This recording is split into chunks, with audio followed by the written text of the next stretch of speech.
जय श्री कृष्णा, जय श्री राधे। आप सभी भाई बहनों को राम राम। आज मैं आपको कार्तिक मास में सुनने वाली तुलसी माता की कथा सुनाती हूँ। कार्तिक महीने में स्नान ध्यान करके तुलसी माता को जल अर्पण करना चाहिए और तुलसी माता को जल सींच के तुलसी की परिक्रमा करके तुलसी माता के आगे दीप जलाना चाहिए, जिससे हमारे सभी मनोकामनाएं पूर्ण होती है। और तुलसी माता अन्न धन के भंडार भरने वाली है और सुख देने वाली है। तुलसी माता की पूजा इस प्रकार करिए। तुलसी माता को जल सींचते समय ये मंत्र बोलिए। ओम श्री महाप्रसाद जननी सर्व सौभाग्य वर्धनी आदि व्याधि हरिप्रिया तुलसये त्वं नमो नमस्तते। इस मंत्र के द्वारा तुलसी सिंचन कीजिए। और तुलसी पत्र तोड़ने का मंत्र इस प्रकार है। तुलसये अमृत जन्मासी सदा त्वं केशव प्रिया चिनोसी केशव सयाये वरदा भव सौवने त्वदर संभवे पत्रे पूजयामि यथा हरिं तथा कुरुं पवित्रांगी कलो मन विनाशिनी। तुलसी माता को तुलसी पत्र तोड़ने समय ये मंत्र बोलना चाहिए और भगवान केशव कृष्ण गोविंद को अर्पण करना चाहिए। और कार्तिक में श्री दामोदर भगवान की पूजा करनी चाहिए। और दामोदर भगवान को तुलसी पत्र के बिना पूजा संभव नहीं है। और शालिग्राम जी को भी तुलसी पत्र चढ़ाना जरूरी है। दरअसल शालिग्राम जी की पिंडी को ही दामोदर भगवान कहते हैं। तुलसी पत्र एक एक पत्तों को छोड़कर तुलसी की अग्रभाग को तोड़ना चाहिए। तुलसी की मंजरी सब फूलों से बढ़कर है मानी जाती है। मंजरी तोड़ते समय पत्तियों का रहना भी आवश्यक है।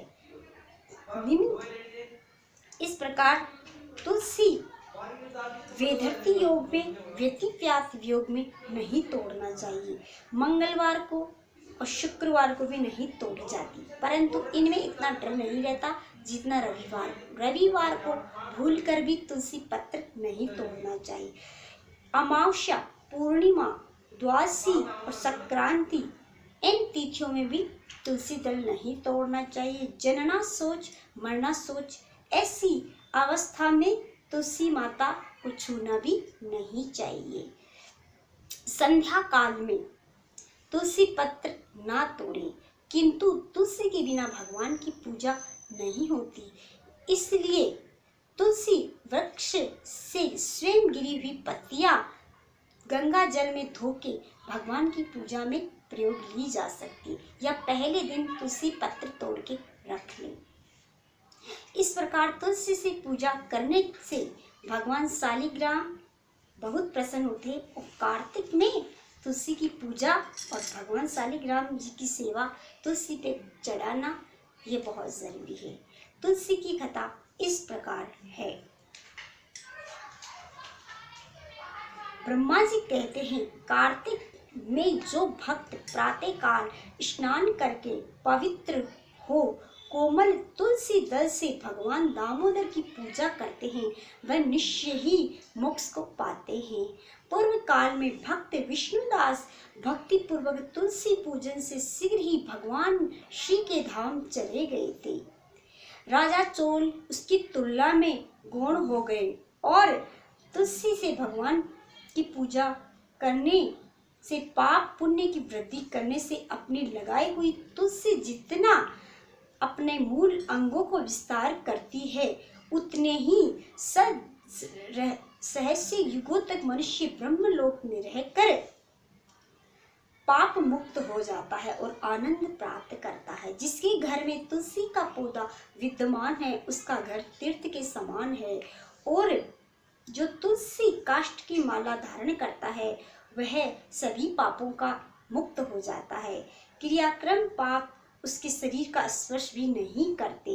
श्रद्धा पूर्वक तुलसी की पूजा करने से अन्न धन की वृद्धि होती है और पितरों की तृप्ति भी तुलसी पूजा से हो जाती है। जिसके कान में मुख में और मस्तक पर तुलसी का पत्ता चिपका है दिखाई देता है, वह यमराज की दृष्टि उस व्यक्ति पर नहीं पड़ती। प्राचीन काल में हरिमेधा और सुमेधा नाम के दो ब्राह्मण थे। वह घूमते घूमते दुर्गम वन में परिश्रम में व्याकुल हो गए और वहां उन्होंने एक स्थान पर तुलसी दल देखा। सुमेधा ने तुलसी का महान वन देखकर उसकी परिक्रमा की और भक्ति पूर्वक उसे प्रणाम किया। ये देखकर हरिमेधा ने पूछा, तुमने इन सभी देवी देवताओं के रहते तुलसी के वन को क्यों परिक्रमा की है? तब सुमेधा ने बताया कि प्राचीन काल में जब दुर्वासा ने शाप से इंद्र का ऐश्वर्य छीन गया, तब देवताओं और असुरों ने मिलकर समुद्र मंथन में जो धन्वंतरी नाम के भगवान श्री हरि और औषधि लेकर प्रकट हुए, उन औषधियों में से वह औषधि मंडलाकार तुलसी उत्पन्न हुई, जिसे ब्रह्मा आदि देवताओं ने भी श्री हरि को समर्पित किया था। भगवान ने उसे ग्रहण कर लिया। भगवान नारायण संसार के रक्षक और तुलसी उनकी प्रियतमा है, इसलिए मैंने उन्हें प्रणाम किया है। सुमेधा इस प्रकार कह ही रहे थे कि सूर्य के समान अत्यंत तेजस्वी विशाल विमान उनके सामने निकट उतर गया। उन दोनों के समक्ष ही वहां एक बरगद का वृक्ष गिर पड़ा और उसमें से दो दिव्य पुरुष प्रकट हुए। उन दोनों ने हरिमेधा और सुमेधा को प्रणाम किया। तब दोनों ब्राह्मणों ने उससे पूछा, आप कौन है? तब उनमें से जो बड़ा था वह बोला, मेरा नाम आस्तिक है। एक दिन में नंदन वन में पर्वत पर क्रीड़ा करने गया था। वहां देवनागनाओं ने मेरे साथ इच्छानुसार विहार किया। उस समय उन युवतियों के हार के मोती टूटकर तपस्या करते हुए लोमस ऋषि के ऊपर गिर पड़े। यह देखकर मुनि को क्रोध आया और उन्होंने सोचा कि स्त्रियां तो परतंत्र होती है, यह इनका अपराध नहीं है, दुराचारी आस्तिक ही है, इसके योग्य है। ऐसा सोचकर उन्होंने मुझे शापित किया। अरे दुष्ट, जा तो ब्रह्मा राक्षस होकर बरगद के पेड़ पर जाके निवास कर। जब से मैंने उनसे विनती की, तब उन्होंने प्रसन्न होकर मुझे शाप मुक्त की उपाय बताया और उन्होंने कहा, जब तू किसी ब्राह्मण के मुख से तुलसी की महिमा सुनेगा तो तेरे तत्काल सभी पाप नष्ट हो जाएंगे। इस प्रकार मैं मुक्त हो गया शाप से। चिरकाल से इस वट वृक्ष का निवास करता हूँ। आज देववश आपके दर्शन से मेरा छुटकारा हुआ। तत्काल वे दोनों श्रेष्ठ ब्राह्मण परस्पर पुण्यमयी तुलसी की प्रशंसा करने लगे। तीर्थ यात्रा को चल दिए। इसलिए भगवान विष्णु को प्रसन्न कर देने वाली कार्तिक के मास में तुलसी की पूजा अवश्य करनी चाहिए। तो ये थी तुलसी माता की एक छोटी सी कथा। आपको ये कैसी लगी? तुलसी माता की महिमा सुनने से और सुनाने से सभी पापों से मुक्ति मिलती है। जैसे हरिमेधा ने सुमेधा ने ये कथा सुनी और आस्तिक नाम का राक्षस अपने पापों से मुक्त हो गया। जय श्री कृष्णा, जय श्री राधे।